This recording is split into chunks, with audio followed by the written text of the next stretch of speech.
love sports, man. I love sports. Because if you would have called my phone after that first half, after that debacle of basketball that I saw, a team, an NBA franchise, professional basketball players that literally could not run an offense against a 2-3 zone. Are you kidding me? Now look, Eric Spoelstra is a fantastic coach.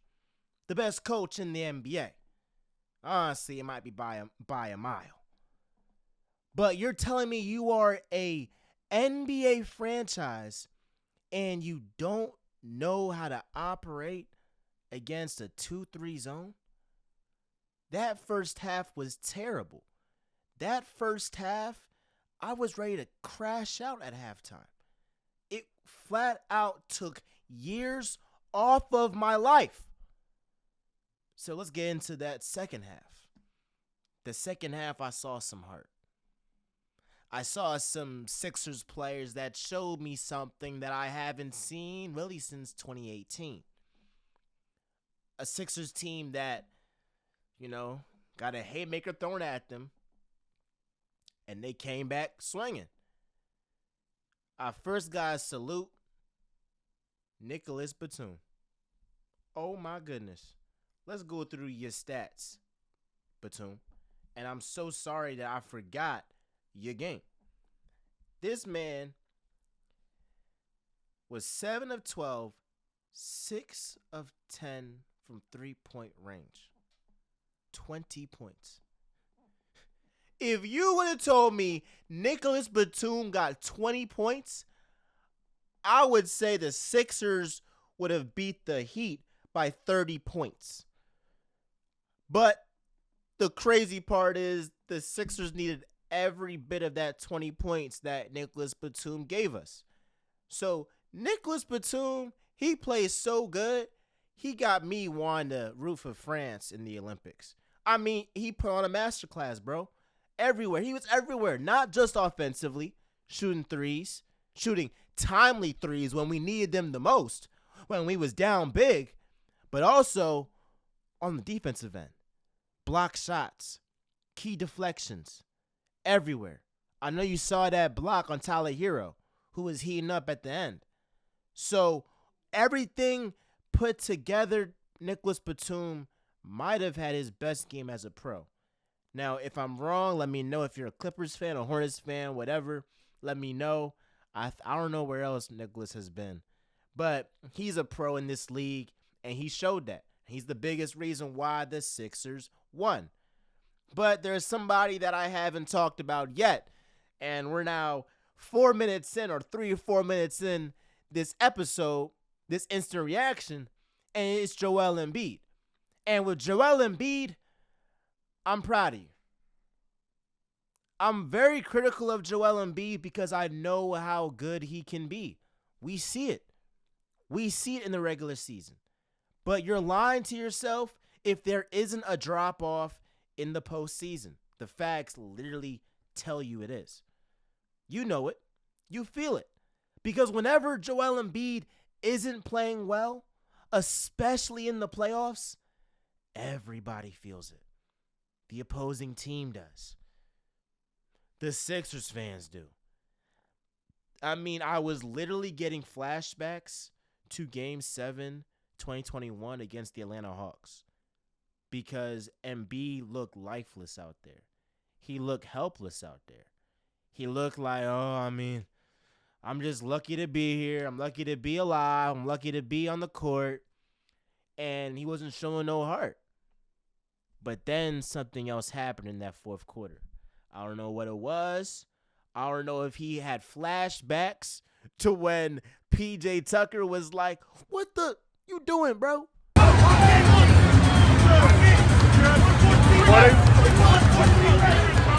I don't know if it was that. I don't know what it was. Maybe it was just Joel Embiid was tired of it.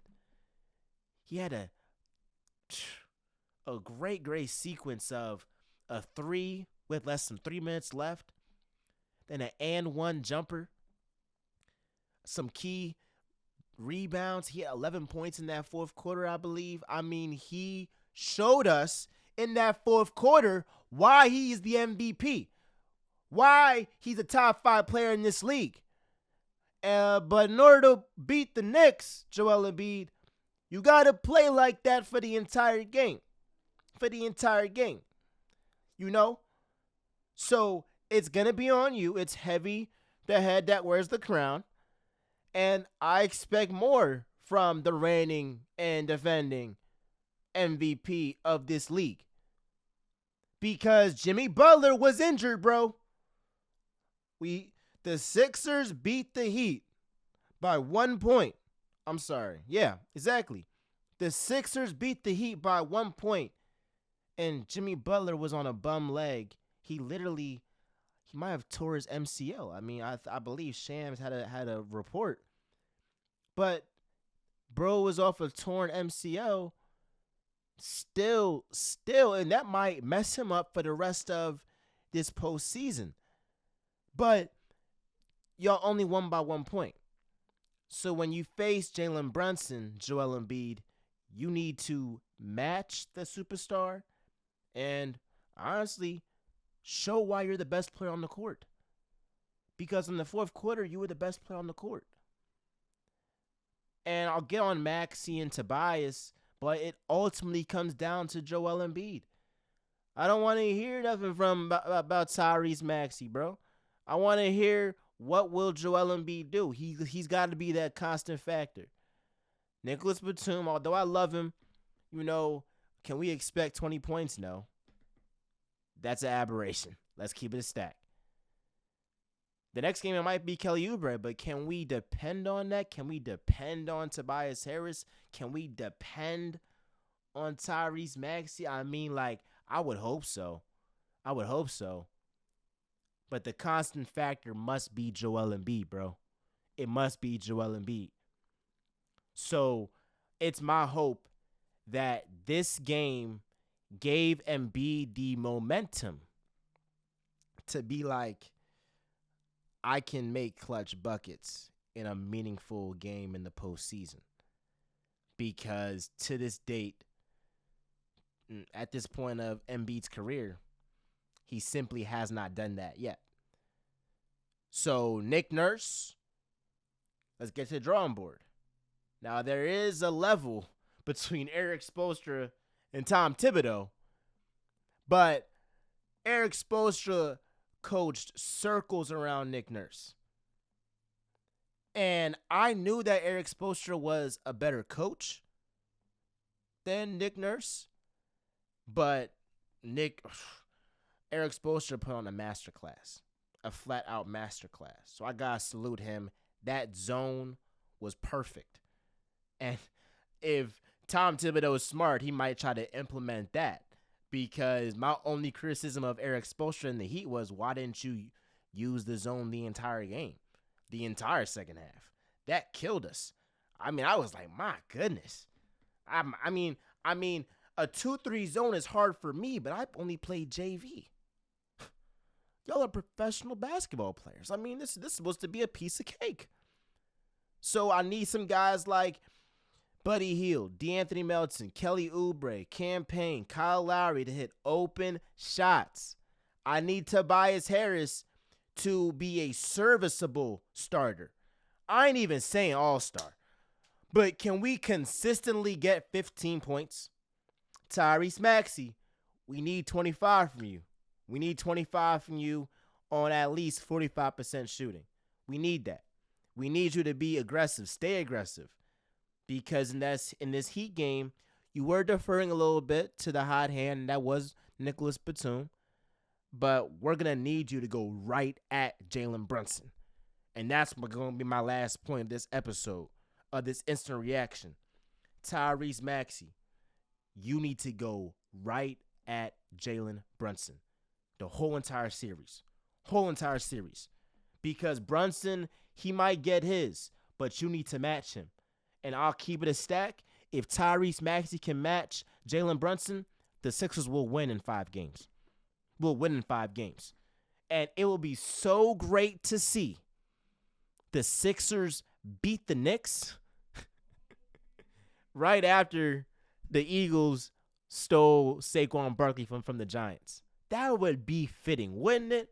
Wouldn't it be fitting if the Sixers beat the Knicks right after the Eagles stole away Saquon Barkley from the Giants? I mean, that would be picture perfect. Picture perfect. So I love this matchup. I love the Sixers' chances. I love it so much. And if Joel Embiid can just fight these playoff demons, the sky is the limit for this Sixers team. Because we got away the best coach in this conference. Everybody else is a piece of cake. Joe Mazzulla can't coach. Tom Thibodeau, gotta prove it to me. I don't really believe it. Everybody else is like, gotta prove it to me. I don't really believe it. Nick Nurse is the best coach left that's in the playoffs right now. Because it's not even a guarantee that the Miami Heat will beat the Bulls or the Hawks. I don't know what's the score right now with them. I'm actually going to see right now because we in real time. It's Real Talk with MJ. Y'all know we always keep it real. Yeah, it's pretty much a blowout at this point, bro. It's pretty much a blowout. Yeah. I'm hype. I'm still hype. I'm still optimistic. And call me crazy, but I love the Sixers' chances against the Knicks. Matter of fact, that's not even a crazy take, but I love their chances to make a deep playoff run if Embiid can just overcome these playoff demons. Like, comment, subscribe. Like, comment, subscribe. Do all that jazz. With that being said, y'all, it's Real Talk with Miles Johnson, where you know I'll always keep it real. I'm out, y'all.